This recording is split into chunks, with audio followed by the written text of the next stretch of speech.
जी हाँ, नमस्कार। स्वागत है आपका अपनी YouTube channel state knowledge TV Hindi में। जी हाँ, हरियाणा सरकार की तरफ से आज शाम को 7 बजे 5 बड़ी खबरें आई हैं। हरियाणा सरकार की तरफ से बड़ी घोषणाएं की गई हैं। आज रात जान लेते हैं इनके बारे में संपूर्ण जानकारी। आगे भी आप हरियाणा सरकार की हर घोषणा, फैसले, नियम, निर्देश, आदेश, योजना, सूचना और निर्णय की जानकारी रोजाना जानना चाहते हैं या हरियाणा के हर डिपार्टमेंट, विभाग, बोर्ड, कॉरपोरेशन, निगम की हर लेटेस्ट अपडेट सबसे पहले जानने के लिए स्टेट नॉलेज टीवी हिंदी को सब्सक्राइब जरूर कर लीजिएगा। यह सबसे पहली और बड़ी अपडेट आई है हरियाणा में एससी कैटेगरी को लेकर, अनुसूचित जाति को लेकर। उन सभी के लिए बड़ी अपडेट है। पिछले दिनों एससी श्रेणी में हरियाणा सरकार ने वर्गीकरण किया था और 2 कैटेगरी बना दी थी, जिसमें डीएससी में बहुत सारी जो जातियां हैं जो वंचित रह गई थी उनको 10% आरक्षण दिया गया था। तो अब उनके जो अलग से सर्टिफिकेट हैं वो बनने वाले हैं, तो वो आप कॉमन सर्विस सेंटर पर जाकर या सरल केंद्र पर जाकर बनवा सकते हैं, क्योंकि डीएससी के जो सर्टिफिकेट हैं वो आपके बनने शुरू हो गए हैं। सरल केंद्र पर जो ऑप्शन है रेवेन्यू एंड डिजास्टर मैनेजमेंट की तरफ से वो जारी कर दिया गया है, यानी लिंक है वो जारी कर दिया गया है। वहां से आप अपना डीएससी का सर्टिफिकेट है वो बनवा सकते हैं। तो ये बड़ी अपडेट आई थी। और डीएससी का सर्टिफिकेट बनवाने से पहले आपको अपनी फैमिली आईडी में अपनी जो कास्ट वगैरह है, श्रेणी है, वो डीएससी अपडेट करवानी होगी। उसके बाद आप सरल केंद्र पर जाकर अपना डीएससी का सर्टिफिकेट जो 10% आरक्षण का है वो बनवा सकते हैं। तो ये बड़ी अपडेट आई थी आप सभी के लिए सरल केंद्र से सीधा, क्योंकि आपका जो लिंक है डीएससी सर्टिफिकेट का वो सरल केंद्र पर आ गया है और फैमिली आईडी के माध्यम से ही सारा डाटा उठाया जाएगा। तो सारा डाटा आपका फैमिली आईडी में करेक्ट होना चाहिए, तभी आपका डीएससी का सर्टिफिकेट बन पाएगा। तो पहले आपकी जो कैटेगरी है, श्रेणी है, उसको फैमिली आईडी में अपडेट करवाइए। उसके बाद आप सर्टिफिकेट के लिए अप्लाई कीजिए। तो ये बड़ी अच्छी अपडेट थी आप सभी के लिए और पहली बड़ी घोषणा की गई सरकार की तरफ से। वहीं दूसरी अपडेट आई है कॉमन सर्विस सेंटर से, सरल केंद्र से सीधी आप सभी के लिए। यदि आपके भी घर में कोई बुजुर्ग है जिसकी आयु 70 वर्ष या 70 वर्ष से ज़्यादा हो गई है, तो केंद्र सरकार के निर्देश अनुसार हरियाणा में भी उन बुजुर्गों के आयुष्मान कार्ड, आयुष्मान वय वंदना कार्ड बनने शुरू हो गए हैं। तो आप सभी के लिए सूचना है कि यदि आप 70 साल के बुजुर्ग हैं या आपके घर परिवार में आसपास 70 साल या उससे ज़्यादा का बुजुर्ग है और उसका पहले आयुष्मान कार्ड नहीं बना था, तो अब उन सभी के आयुष्मान कार्ड बनने शुरू हो गए हैं। कॉमन सर्विस सेंटर पर जाकर या सरल केंद्र पर जाकर आप उनके आयुष्मान कार्ड बनवा सकते हैं। तो सरकार की तरफ से ये सूचना ही है आप सभी के लिए। वो सभी बुजुर्ग अपना आयुष्मान कार्ड बनवा लें जिनकी आयु 70 वर्ष या 70 वर्ष से ज्यादा हो गई है, क्योंकि इन पर 5 लाख रुपए तक का जो फ्री में इलाज है वो आप प्राइवेट अस्पतालों में, बड़े बड़े सरकारी अस्पतालों में ले पाएंगे इलाज 5 लाख रुपए तक का।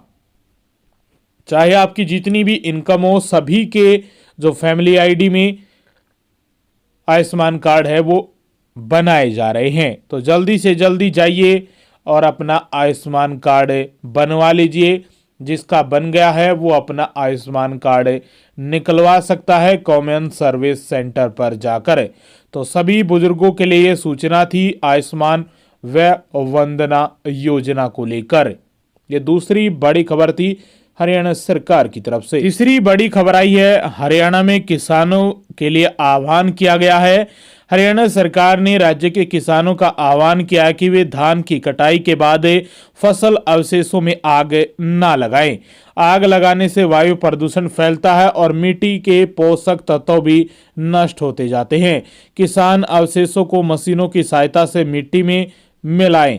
बता दें कि सरकार द्वारा फसल अवशेषों के प्रबंधन के लिए योजना शुरू की गई है। आवेदन के लिए किसान को मेरी फसल मेरे ब्यौरे पोर्टल पर पंजीकरण करवाना होगा। योजना के तहत 1,000 रुपये प्रति एकड़ का प्रोत्साहन दिया जाएगा। योजना का लाभ पाने के लिए इच्छुक किसान 30 नवंबर 2024 तक ऑनलाइन आवेदन कर सकते हैं। इस योजना का उद्देश्य किसानों को पराली जलाने से रोकना है, उन्हें आर्थिक सहायता प्रदान करना है। इसमें न केवल पर्यावरण को सुरक्षित किया जाएगा बल्कि किसानों को फसल अवशेषों का सही तरीके से प्रबंधन करने के लिए भी प्रेरित किया जाएगा। तो ये बड़ी अपडेट आई थी किसानों के लिए। 1,000 रुपये की जो राशि है वो सरकार दे रही है, इसके लिए आपको ऑनलाइन आवेदन करना होगा। और ये तीसरी बड़ी खबर आई थी हरियाणा के किसानों के लिए। यह चौथी बड़ी अपडेट आई है हरियाणा सरकार की तरफ से। अभी ये नया ऑर्डर जारी किया गया है। हरियाणा सरकार ने अभी 28 IAS ऑफिसरों का ट्रांसफर कर दिया है। यह लिस्ट है वो जारी की गई है, पूरी लिस्ट आप चेक कर सकते हैं। अभी ये आज ही अभी ऑर्डर जारी किया गया है। किस IAS ऑफिसर की अब कहां पर पोस्टिंग होगी ये भी जानकारी दी गई है। 28 IAS ऑफिसरों का जो ट्रांसफर ऑर्डर है वो जारी कर दिया है हरियाणा गवर्नमेंट की तरफ से, और ये आज और अभी से लागू हो जाएगा। जो ट्रांसफर है इसमें 28 IAS ऑफिसरों का अभी ट्रांसफर है वो किया गया है। और ये प्रशासन में अभी बड़ा फेरबदल हुआ है। 3 नवंबर 2024 शाम रात को ये ट्रांसफर हुए हैं अभी। तो ये चौथी बड़ी अपडेट आई थी आप सभी के लिए। Chief secretary to government of Haryana की तरफ से अनुराग रस्तोगी की तरफ से ये ऑर्डर जारी किए गए हैं। वही पांचवी अपडेट आई है। पांचवी अपडेट में कई खबरें हैं। पहली आई है नवोदय विद्यालय की तरफ से कक्षा 9 के एडमिशन के फॉर्म की जो अंतिम तिथि है वो 9 नवंबर 2024 रहने वाली है। यदि आप या आपके घर में कोई बच्चा है जो नवोदय विद्यालय की कक्षा में एडमिशन लेना चाहता है तो 9 नवंबर 2024 तक 9वीं ही कक्षा के लिए जो एडमिशन फॉर्म निकले हुए हैं नवोदय विद्यालय NVS की तरफ से वो आप आवेदन कर सकते हैं, फॉर्म भर सकते हैं। तो अंतिम तिथि को आगे बढ़ा दिया गया है। अब 9 नवंबर तक आप फॉर्म फिलअप कर सकते हैं। और ये पांचवी अपडेट में पहली बड़ी खबर आई थी आप सभी के लिए, बड़ी सूचना थी। पांचवी अपडेट में दूसरी बड़ी सूचना आई है आप सभी के लिए, भिवानी से आई है। भीम स्टेडियम में कल भिवानी में 4 नवंबर से शुरू होगी भर्ती रैली का आयोजन। मेजर जनरल KP सिंह ने जानकारी दी है कि सुबह 4 बजे भीम स्टेडियम में अभ्यर्थियों का होगा प्रवेश। 14 नवंबर तक 6,279 अभ्यर्थियों के लिए होगा भर्ती रैली का आयोजन। ऑनलाइन परीक्षा पास सभी अभ्यर्थियों को फिजिकल टेस्ट के लिए बुला लिया गया है। तो ये बड़ी अपडेट आई है भिवानी रैली को लेकर। कल 4 नवंबर से शुरू हो रही है और 14 नवंबर तक 6,279 अभ्यर्थी इस रैली में भाग लेने वाले हैं। ऑनलाइन परीक्षा जिन भी अभ्यर्थियों ने पास की है उन सभी का फिजिकल टेस्ट के लिए जो एडमिट कार्ड है वो जारी कर दिए गए हैं और कल 4 नवंबर से इसकी फिजिकल की शुरुआत हो रही है। तो पांचवी अपडेट में दूसरी बड़ी खबर थी आप सभी के लिए। वहीं सबसे आखिरी अपडेट आई है पांचवी अपडेट में CMO हरियाणा की तरफ से chief minister office Haryana Nayab Singh Saini office की तरफ से यह बड़ी अपडेट है। मुख्यमंत्री श्री नायब सिंह कल आगामी 4 नवंबर को पंचकुला में आयोजित होने जा रहे तृतीय पंचकुला पुस्तक मेले का उद्घाटन करेंगे। कल CMO हरियाणा की तरफ से ये जानकारी दी गई है।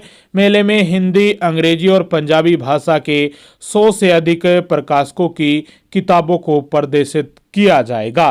तो ये बड़ी अपडेट है। कल हरियाणा में 4 नवंबर को पंचकुला में तृतीय पंचकुला पुस्तक मेले का उद्घाटन हो रहा है, जिसे खुद हरियाणा के मुख्यमंत्री नायब सिंह सैनी उद्घाटन करने वाले हैं। तो ये 5 बड़ी अपडेट थी। पांचवी अपडेट में कई सूचनाएं थी आप सभी के लिए। आगे भी आप हरियाणा सरकार की हर घोषणा, फैसले, नियम, निर्देश, आदेश, योजना, सूचना और निर्णय की जानकारी रोजाना जानना चाहते हैं तो स्टेट नॉलेज TV हिंदी को सब्सक्राइब जरूर कर लीजिएगा।